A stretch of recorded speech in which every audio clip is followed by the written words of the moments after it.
पंजाब के इतिहास तक, हिमाचल की वादियों से सत्ता के गलियारों तक,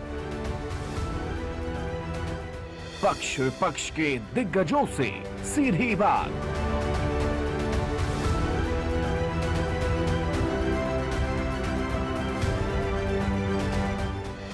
हरियाणा, पंजाब, हिमाचल का ऐतिहासिक राजनीतिक मंच 7 फरवरी सुबह 9 बजे से।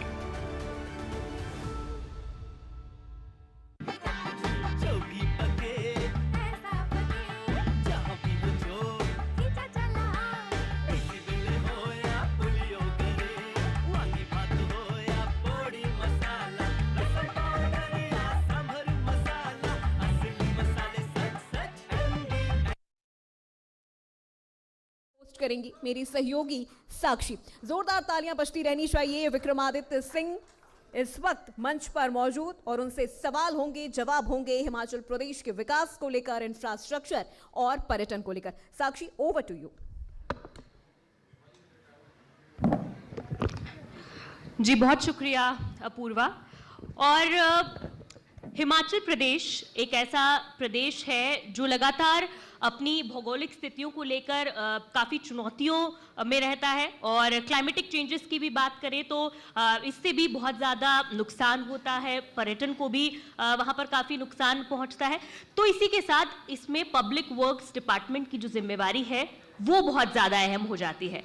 और इसलिए आज हमारे साथ इस कार्यक्रम में, जहां पर हम आज समाज की 20वीं सालगिरह मना रहे हैं, हमारे साथ मौजूद हैं हिमाचल सरकार के पीडब्ल्यूडी मिनिस्टर विक्रमादित्य सिंह जी, जो कि एक युवा नेता हैं, मिनिस्टर हैं हरियाणा हिमाचल कैबिनेट में, और इसी के साथ स्वर्गीय वीरभद्र सिंह जी के पुत्र भी हैं। बहुत बहुत स्वागत है विक्रमादित्य सिंह जी, बहुत धन्यवाद आपका, थैंक यू वेरी मच। सबसे पहले विक्रमादित्य सिंह जी, क्योंकि आप पीडब्ल्यूडी मिनिस्टर हैं, हिमाचल प्रदेश में इंफ्रास्ट्रक्चर जितना आए उतना कम है। सड़कों की अगर हम बात करें तो सड़कें बनाना भी एक बहुत बड़ी चुनौती हो जाती है। न सिर्फ कनेक्टिविटी बल्कि वहाँ की सड़कें जीवन रेखा भी मानी जाती हैं। आपने बतौर पीडब्ल्यूडी मिनिस्टर क्या देखा है अब तक, कितना आप अपने अब तक के कार्यकाल में इस व्यवस्था को सुधार पाए हैं? देखिए, हिमाचल प्रदेश, आप जैसा आपने कहा कि भौगोलिक परिस्थिति से बहुत ही कठिन इलाका है, और ख़ास करके जो दूर दराज के हमारे जो ट्राइबल इलाके हैं, जनजातीय इलाके हैं, वो बहुत मुश्किल इलाके हैं। मगर फिर भी हमारा ये प्रयास है, और आज से नहीं, जब से हिमाचल अस्तित्व में आया है, एक समय में मात्र 200 किलोमीटर सड़कें प्रदेश में थी। आज हमारा सड़कों का जाल करीबन 45,000 किलोमीटर सड़कों का जाल हिमाचल प्रदेश के अंदर है, जिसमें 4 लेन भी है, नेशनल हाईवेज़ भी है, और स्टेट रोड्स भी है, और MDRs भी है। अब उसको बनाकर रखना, उसको मजबूत करना, ये हमारी प्राथमिकता है। आपने जैसे भी जिक्र किया कि प्रदेश में जिस तरीके से, केवल प्रदेश में नहीं, ये तो एक ग्लोबल फिनोमेना है, जिस तरीके से क्लाइमेट चेंज है और ये सब चीज़ें हैं, इसका जो इम्पैक्ट हमको देखने को मिला है 2023 में, 2025 में, जिस तरीके से जो आपदा आई, जो उसका भारी नुकसान प्रदेश में हुआ, उससे हम सीख रहे हैं। We are constantly learning from the, I would not say failures, मगर जो चैलेंजेस हमको देखने को मिल रहे हैं लगातार, उसके साथ हमको भी इवॉल्व करने की आवश्यकता है। बदलते हुए समय के साथ टेक्नोलॉजिकल एडवांसमेंट्स हो रही है, साइंटिफिक एडवांसमेंट्स हो रही है, उसको हम आस्ते आस्ते अपने डिपार्टमेंट में, प्रदेश में उपयोग करने का प्रयास कर रहे हैं। फॉर एग्जांपल, हमने अभी एक नई ड्रेनेज पॉलिसी प्रदेश में शुरू करी है, जिसमें हम ये कोशिश कर रहे हैं कि जो भी हम अब नई सड़क बनाएंगे, उसमें हमारी पॉलिसी है कि नो रोड विदाउट ड्रेन, बिना नाली की कोई भी सड़क प्रदेश के अंदर नहीं बनाई जाएगी, ताकि जितना भी इसमें नुकसान हमको पहले देखने को मिला, चाहे उसमें नाले हैं, नदियां हैं, जिस तरीके से उसमें भारी बारिश की वजह से सड़कें बह गई, रोड्स बह गए, बिल्डिंग्स बह गई, इन चीज़ों से हम सीखें और भविष्य में इसका एक संतुलन प्रदेश के अंदर बनाया जा सके।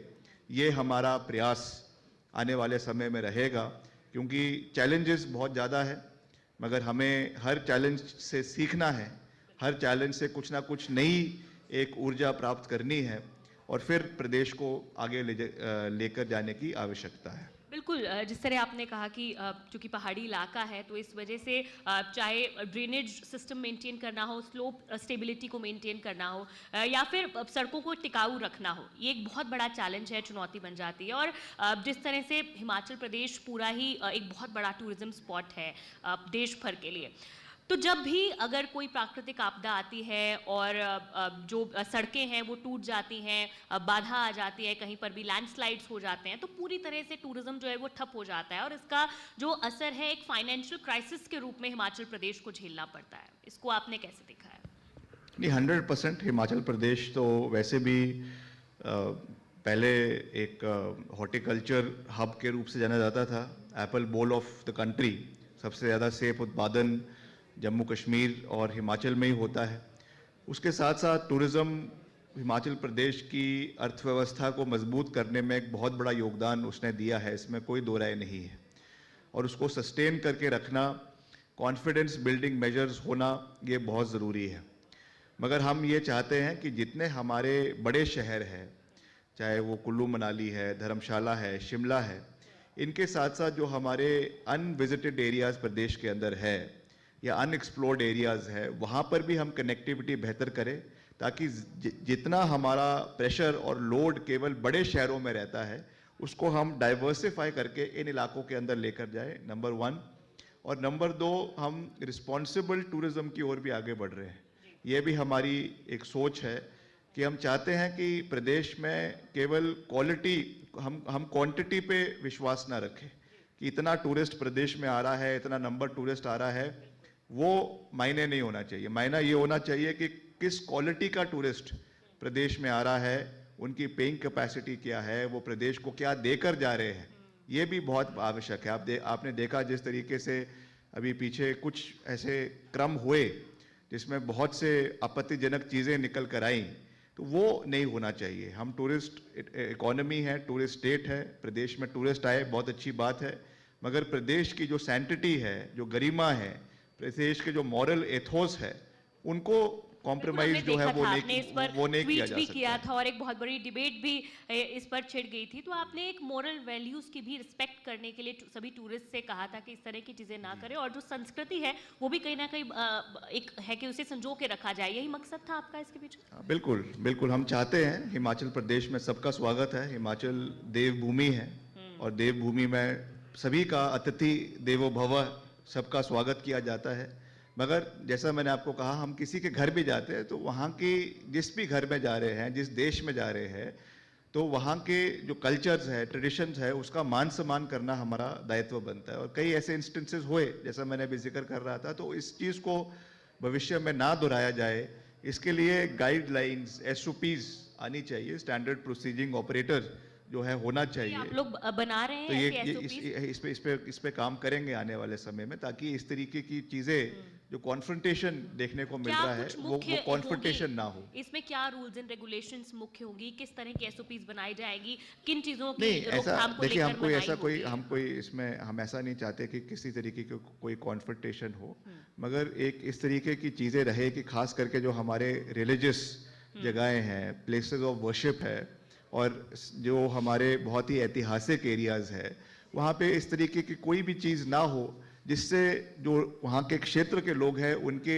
सेंटिमेंट्स हर्ट हो। तो इस तरीके से प्रयास किया जाएगा। लॉ एंड ऑर्डर की व्यवस्था पूरी तरीके से बनी रहे, ये भी बहुत आवश्यक है।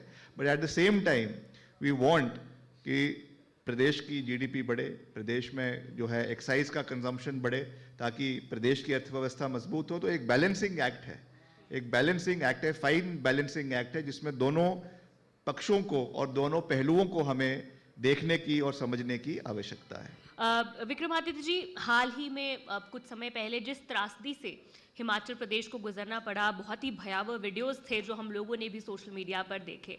कितना उबर पाया है हिमाचल प्रदेश इस आपदा से, या अभी कितना डैमेज जो है वो बना हुआ है, और कितना डैमेज कंट्रोल आपके डिपार्टमेंट ने कर लिया है? देखिए, जैसा मैंने आपको कहा कि पहली चीज़ तो ये है कि एवरी डिज़ास्टर और एवरी चैलेंज से कुछ ना कुछ हमको सीखना चाहिए। अगर हम उसको सीखे ना, तो मैं समझता हूँ कि सबसे बड़ी गलती और सबसे बड़ा डिज़ास्टर वो अपने आप में है। तो हमने इससे सीखा है, जैसा मैंने आपको अभी कहा। और जिस तरीके से पहाड़ों में एक्सेसिव कटिंग हो रही है, पहाड़ों में जो है कई जगहों पे जो हमारे केंद्रीय मंत्री हैं सड़क के, उन्होंने भी कहा, नितिन गडकरी जी, कि कई DPRs जो डिटेल प्रोजेक्ट रिपोर्ट्स है वो घरों में बैठ के बन जाती है। उनको आइडिया ही नहीं है कि हिमाचल की टोपोग्राफिकल कंडीशन क्या है। Not for that matter, not only Himachal, we can take any state from Jammu Kashmir all the way till Meghalaya, जो पूरा नॉर्थ ईस्ट का हमारा हिमालयन रीजन है, ये सबसे फ्रेजाइल एरिया है। यहाँ पे हम जितनी एक्सेसिव कटिंग करेंगे, जितना हम ब्लास्टिंग करेंगे, उतना नुकसान एरिया में देखने को मिल रहा है। तो इसको मद्देनज़र रखते हुए हम चाहते हैं कि सड़कें बने, मगर उसकी जो साइंटिफिक तरीके हैं, चाहे कटिंग हमारी 90 डिग्रीज में होनी है, 45 डिग्रीज में होनी है, उस चीज़ का ध्यान रखा जाए। प्रॉपर ड्रेनेज की मैंने बात करी, that is also very important. और तीसरा सबसे महत्वपूर्ण चीज़ है जो डंपिंग, जब आप काटते हैं पहाड़ को, जो उसमें से मलबा निकलता है, उसकी सही डंपिंग सही जगह पे होनी चाहिए। कई जगहों पे, ये बहुत जगहों पे देखने को मिला कि नालों में वो चीज़ें डाल दी गई, और जब क्लाउड बर्स्ट हुआ तो वो सारा का सारा जो मलबा है वो सारा नीचे विलेजेस में आ गया, और उसकी वजह से बहुत ज़्यादा डैमेज इलाकों के अंदर हुआ है। तो we have to plan accordingly, क्योंकि ये चीज़ें अभी आने वाले समय में तो बढ़ती रहेगी। आने वाले समय में तो ये डिजास्टर चाहे नेचुरल है, लेकिन कहीं ना कहीं मैनमेड चीजें भी इसको एक वास्ट रूप दे देती है। तो ये नेचुरल डिजास्टर है, मगर उसको जो बढ़ाया है वो हमारी जो कमियां रही है उसकी वजह से एम्पलीफाई हो गया है, और उसका जो क्वांटम है वो बहुत ज़्यादा बढ़ गया है।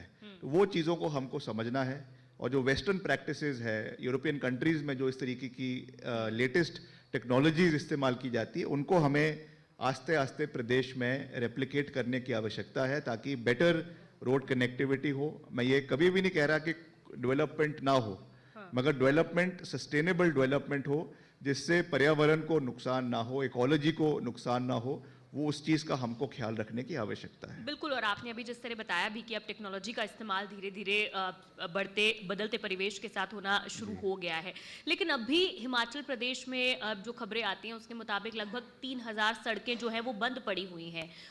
उनको खोलने के लिए क्या तक काम कर रहा है? विपक्ष आरोप लगाता है इस बात का कि काम की जो पेस है वो बहुत ज्यादा धीमी है। 3000 सड़कें जो है हिमाचल प्रदेश में बंद पड़ी हुई हैं। अगर ये सत्य है तो इनके वापस दोबारा इन्हें खोलने के लिए क्या किया? मैं आपको ये आंकड़े के साथ कह सकता हूँ, और बिल्कुल सही आंकड़े के साथ कह सकता हूँ, कि जब अभी बर्फबारी हुई उसमें करीबन हमारी 1200 सड़कें बंद हुई थी, और आज की डेट में मात्र जो है वो 50 से 100 सड़कें प्रदेश के अंदर बंद है, जो बहुत हाई रीचेस की है, यहाँ पे बहुत हैवी बर्फबारी हुई थी। बाकी हमने सारी सड़कें खोल दी है। ये हो सकता है कि उनमें से कई सड़कों के लिए अभी बड़ी गाड़ियों के लिए वो ना खुली हो, बट जहाँ पर भी हमने मोटरेबल सड़कें हैं प्रदेश में उनको खोल दिया है, और आने वाले समय में हमारा प्रयास रहेगा कि जो इनएक्सेसिबल एरियाज है उनको भी हम कनेक्टिविटी, बॉर्डर और रिमोट एरियाज की बात कर रहे हैं। बिल्कुल, जो रिमोट एरियाज है उनको भी हम जोड़ने का पूरा प्रयास करेंगे। मैं वही, अगला मेरा सवाल वही था कि बॉर्डर और जो रिमोट एरियाज है उन तक एक बेहतर कनेक्टिविटी हो, क्योंकि एक ऐसा वो इलाका है जो अभी शायद अछूता है, तो इसको बढ़ाने को लेकर कि जल्द से जल्द यहाँ पर भी कनेक्टिविटी बन पाए, इसको लेकर आपका डिपार्टमेंट क्या कर रहा है? नहीं, हम पूरा प्रयास कर रहे हैं। देखिए, जो बॉर्डर रोड्स है वो तो जो है BRO, बॉर्डर रोड ऑर्गेनाइजेशन है, केंद्र सरकार का जो मिनिस्ट्री ऑफ डिफेंस है वो इसको देखता है। जितने भी हमारा जो तिब्बत के साथ, जो चाइना के साथ बॉर्डर लगता है वो उसको देखते हैं, उसका संचालन करते हैं। मगर हम उनके साथ भी पूरे कोऑर्डिनेशन के साथ कार्य कर रहे हैं। NHAI के साथ भी पूरा कोऑर्डिनेशन पे कार्य कर रहे हैं, और जहाँ जहाँ पर भी सड़कों के बंद होने का कोई स्थिति आती है तो वहाँ पे हम, चाहे उसमें स्नो ब्लोअर्स मशीन्स लगानी है, JCB मशीन लगानी है, हर तरीके से हमारा ये प्रयास रहता है कि कनेक्टिविटी बेहतर हो। हिमाचल प्रदेश का जो सेब बहुल्य क्षेत्र है, मेन हमारा जो सीजन है that is in the month of March या अप्रैल टू सितंबर, जब हमारा सारा सेब जाता है, तो उसमें भी हमारा ये प्रयास रहा कि हमने सारी सड़कों को समय पर खोलने का प्रयास किया, ताकि कनेक्टिविटी हमारे बागवानों के लिए खास करके पूरे रूप से बनी रहे। विक्रमादित्य जी, आपके डिपार्टमेंट के अलावा अगर मैं आपसे कुछ पॉलिटिकल चर्चा भी करना चाहूँगी। हिमाचल प्रदेश में आपने इलेक्शन लड़ा, आप जीते, आपने कैबिनेट में जगह पाई, लेकिन अभी आप पर लगातार, क्योंकि आपके पास एक सरनेम होने का एडवांटेज है, एक रॉयल सरनेम होने का एडवांटेज है, और लगातार आप पर लिगेसी पॉलिटिक्स का आरोप लगता है। इस पर आपका क्या कमेंट है, और इस तरह के आरोप जब आप पर लगते हैं तो आप उसको कैसे डील करते हैं? नहीं, देखिए, लेगेसी तो मैं ये कहूँगा कि हम किस घर में या किस परिवार में जन्म लेते हैं, that is something that I can not decide. मगर हमने हमेशा एक लोकतांत्रिक प्रणाली से आगे बढ़ने का मैंने विश्वास रखा है, चाहे वो ऑर्गेनाइजेशन में था, यूथ कांग्रेस में था, चाहे वो मैं पहली बार विधायक बना, दूसरी बार विधायक बना, और अब मुझे इस यंग उम्र में मंत्री बनने का मौका मिला है। तो मैंने हमेशा डेमोक्रेटिक प्रिंसिपल्स को आगे रखा है, और हमने हमेशा अपने काम को, अपने कार्य को, अपनी सोच को, आइडियोलॉजी को आगे सर्वश्रेष्ठ रखा है, हिमाचल प्रदेश के हितों को आगे रखा है। तो ये कहा जाता है राजनीति में, और अक्सर भी ये बातें होती है कि कुछ ना कुछ तो लोग कहेंगे, लोगों का काम है कहना, मगर आपको उसका जवाब अपने तो क्या आपको लगता कर्मठ है कि कार्यों से, अपने जो आपने कार्य किए हैं उससे डिट्रैक्टर्स तो का जो बिल्कुल है वो देखिए, एक मुंह और बंद तो किया जहाँ जाता देखिए है। अगर हम देखें तो लिगेसी पॉलिटिक्स जो है एक और जहाँ घटती जा रही है, कम होती जा रही है, तो जब आप पर ये आरोप लगते हैं तो क्या लगता है आपको, क्या पर्सनली टारगेट करने के लिए इस तरह के आरोप लगाए नहीं, जाते हैं कि परफॉर्मेंस वर्सेस परिवार जो है वो नहीं, देखिए, मैं हिमाचल प्रदेश हमेशा में देखने को परफॉर्मेंस मिलता पे है? विश्वास रखता हूँ। मैंने हमेशा हिमाचल प्रदेश के 75 लाख लोगों के मुद्दों को, उनकी आवाज़ को सर्वश्रेष्ठ रखा है, और मैं आगे भी निरंतर इस सोच के साथ आगे चलता जाऊंगा। मैंने हमेशा सार्वजनिक जीवन में ये भी कहा है कि हर चीज़ में आपको सक्सेस नहीं मिलेगा, हर चीज़ में आप कोशिश करेंगे मगर उसका बेनिफिट आपको मिले ऐसा भी नहीं होगा, but you have to keep trying. आपको हमेशा एक बड़ी सोच के साथ आगे चलना है, एक फिक्स्ड आइडियोलॉजी के साथ आगे चलना है, और क्या सोच के साथ आपने प्रदेश को किस तरीके से आगे लेकर जाना है, वो रोड मैप आपने रखना है। वो रोड मैप जनता को पसंद आया या नहीं आया, उस पे चर्चा होनी चाहिए, और क्या आपकी पृष्ठभूमि है क्या नहीं है, ये चीजें मैं समझता हूं कि जब राजनीति में ठप्पा लग जाता है तो उसके बाद ये चीजें जो है वो जैसे कि ये पीछे हो जाती आपने है। कहा कि सरनेम आप डिसाइड नहीं कर सकते, ये तो बाय गॉड्स ग्रेस आपके पास आता है, लेकिन अब जब आपके पास आ गया है तो आपको क्या लगता है कि क्या आप ये सरनेम आपके साथ आपके लिए चैलेंजेस और प्रेशर भी लेकर आता है टू प्रूव योरसेल्फ एज कि आपकी एक पर्सनल आइडेंटिटी भी है, and what your working style is as a minister? देखिए, मैंने हमेशा ये कहा है कि सरनेम या जिसकी आप लेगेसी की बात कर रहे हैं वो एक बिल्डिंग है, उसकी ढांचा है, उसका बुनियाद है, उसका फाउंडेशन है। फाउंडेशन मजबूत होगा तो उसके ऊपर निश्चित तौर से इमारत मजबूत होगी। बिल्कुल। और मुझे इस बात का गर्व है कि मेरा जो मेरा बुनियाद है वो बहुत मजबूत है, मगर उस पर जो इमारत का निर्माण करना है वो हमने खुद करना है। उस इमारत को कितने ऊपर लेकर जाना है, कितने लोगों को उसमें रखना है, ये आपकी सोच पे निर्भर करता है। तो मैं हमेशा एक सकारात्मक सोच में विश्वास रखता हूँ, सबको जोड़ने की राजनीति में विश्वास रखता हूँ, सबके सुझाव लेने में विश्वास रखते हैं। मैं तो ये भी कहता हूँ कि अगर प्रदेश हित में किसी के सामने झुकना भी पड़े तो मैं झुकने में भी विश्वास नहीं रखता, मगर अगर कहीं पर रीढ़ की हड्डी को मजबूत भी करना पड़े तो प्रदेश हित में हम रीढ़ की हड्डी को मजबूत करने में भी विश्वास रखते हैं। तो हर चीज़ जो है वो तर्क संगत के साथ और लॉजिक के साथ कार्य किए जाते हैं, और जो भी हम बोलते हैं अगर हम किसी का विरोध भी कर रहे हैं तो व्यक्तिगत किसी का नहीं है, सब चीज़ें जो है वो लॉजिक के साथ है, आंकड़ों के साथ है और प्रदेश के मुद्दों के ऊपर है। तो मैं तो हमेशा इस सोच पे आगे चलने में विश्वास तो विक्रमादित्य सिंह की फाउंडेशन को मजबूत करने में वीरभद्र सिंह जी की ऐसी कौन सी सीख है जिसे आपने आत्मसात किया है और विक्रमादित्य सिंह उसे साथ लेकर चलते हैं और उसे दिमाग में रखकर अपने जो डिसीजंस हैं वो लेते हैं? ऐसी कौन सी उनकी गाइड्स हैं जो आपके साथ? देखिए, उन्होंने 6 बार वो अगर हिमाचल प्रदेश के मुख्यमंत्री रहे, आजकल तो पंचायत का एक बार प्रधान बन जाए, दूसरी बार पंचायत के प्रधान नहीं बन सकते हैं। तो 6 बार अगर प्रदेश के मुख्यमंत्री रहना, 22.5 साल तक प्रदेश का राज करना, तो निश्चित तौर से उन्होंने प्रदेश के लोगों की नब्ज़ को समझा और जाना।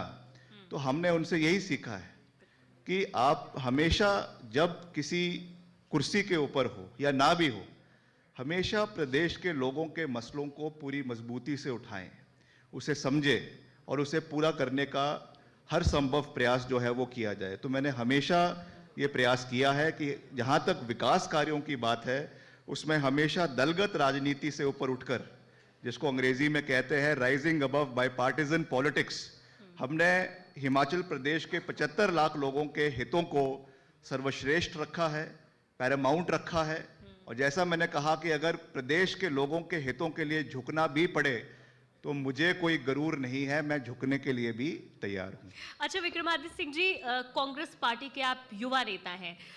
कांग्रेस पार्टी पर हमेशा प्रदेश चाहे कोई भी हो, हरियाणा हो, पंजाब हो या हिमाचल हो, हमेशा अलग अलग दलों में या गुटों में बटी हुई होने का आरोप लगता है, गुटबाजी का आरोप हमेशा लगता है।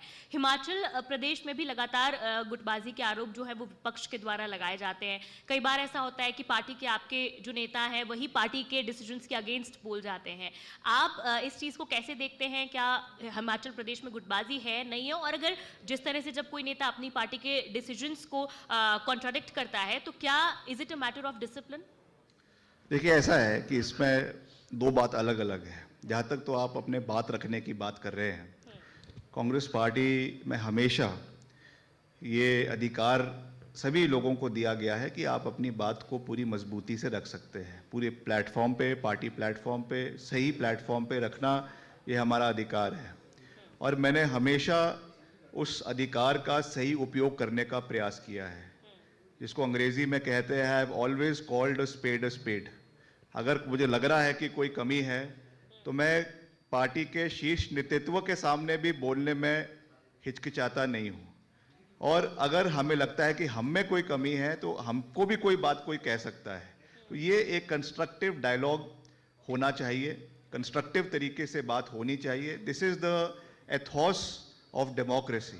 जब तक आपस में चर्चा नहीं होगी, वाद विवाद नहीं होगा, बातें नहीं होगी, तब तक हम आगे नहीं बढ़ सकते हैं। जो दूसरा पॉइंट आपने कहा है आपके गुटबाजी का, तो मुझे नहीं लगता कि कोई ऐसा गुटबाजी है। ठीक है, एक लीनिएज और एक लिंकिंग होती है, वो समय समय के साथ चलती है, समय के साथ बदल जाती है, उसमें कोई बड़ी बात नहीं है। मगर हमें, जैसा मैंने आपको कहा कि जो पार्टी के डायरेक्टिव्स है, केंद्र हमारा जो शीर्ष नेतृत्व है उनके जो डायरेक्टिव्स है उसको फॉलो करना, उसको प्रदेश में इम्प्लीमेंट करना and at the same time प्रदेश के लोगों के हितों की रक्षा करना, ये हमारा परम दायित्व है। और उस दृष्टि से हम हमेशा आगे कार्य करते रहेंगे, ये मैं इसमें जो है वो कह सकता हूँ।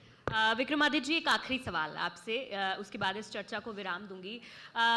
विक्रमादित्य सिंह मिनिस्टर हैं, पीडब्ल्यूडी मिनिस्टर हैं हिमाचल प्रदेश कैबिनेट में, तो अब आगे के क्या प्लान्स हैं? मतलब सिर्फ मिनिस्टर तक ही सीमित रहना है या आगे और बड़े कद की तरफ भी जाने की इच्छा रखते हैं? क्योंकि कई बार आपका नाम जो है वो मुख्यमंत्री की रेस में रहता है, आपके जो सपोर्टर्स हैं वो कहते हैं कि मुख्यमंत्री प्रोजेक्ट किया जाना चाहिए। तो ये आपकी खुद की इच्छा है या फिर आप सिर्फ मानते हैं कि ये कोई र्यूमर्स हैं? मुझे ऐसा, इसमें कोई ना कोई जल्दी है, ना कोई मुझे बहुत उछाल लगाने की आवश्यकता है। I am very content.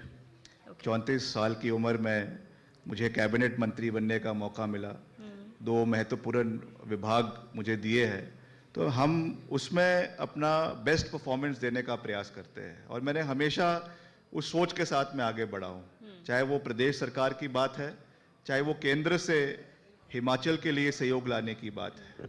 मैं तो हमेशा आंकड़ों की बात करता हूँ। और मुझे खुशी है ये कहते हुए कि मैंने अपने विभाग में पिछले 3 साल में अपने दोनों विभागों के लिए केंद्र सरकार के मंत्रियों के साथ मिलकर हिमाचल को, अपने विभाग को 7,500 करोड़ 7,500 करोड़ हम हिमाचल के लिए लाने में सफल हुए हैं। तो हम वर्तमान में रहने में विश्वास रखते हैं, जो जिम्मेवारी तो हमको दी है उसको पूरा करने के प्रयास करते करते हैं। और आस्ते आस्ते जो भविष्य के गर्भ में, आप कहना चाहते हैं slow and steady wins the race? बिल्कुल, जो भविष्य के गर्भ में छिपा है वो तो भविष्य की जनता तय करेगी, उस पर आज चर्चा करके कोई फायदा नहीं है। वर्तमान में जियो, और वर्तमान में जो सबसे बेहतर आप कुर्सी पे बैठ के कर सकते हैं वो सोच के साथ आगे बढ़ना चाहिए। निचोड़ ये है कि जिम्मेवारी कोई भी हो आप उठाने के लिए तैयार हैं। निश्चित तौर से। बहुत शुक्रिया विक्रमादित्य जी हमारे साथ जुड़ने के लिए और चर्चा करने के लिए तमाम राजनीतिक मुद्दों पर और हिमाचल प्रदेश की बुनियादी ढांचे को लेकर। बहुत शुक्रिया जुड़ने के लिए और आने के लिए। Thank you so much Vikramaditya ji आपका, और साक्षी आपका भी, जो आपने इस सेशन को इंटरेस्टिंग बनाया और तमाम सवाल के जवाब बड़े बेबाकी से आपने दिए और बहुत बेबाकी से आपने सवाल भी पूछे। Thank you so much. और देखिए, हम चर्चा को लगातार आगे बढ़ा रहे हैं और ITV नेटवर्क का ये जो मंच है लगातार आगे बढ़ रहा है, और इसके साथ ही हमारे साथ कई ऐसे गणमान्य अतिथि मौजूद हैं और हम इस सेशन को लगातार आगे बढ़ाएंगे।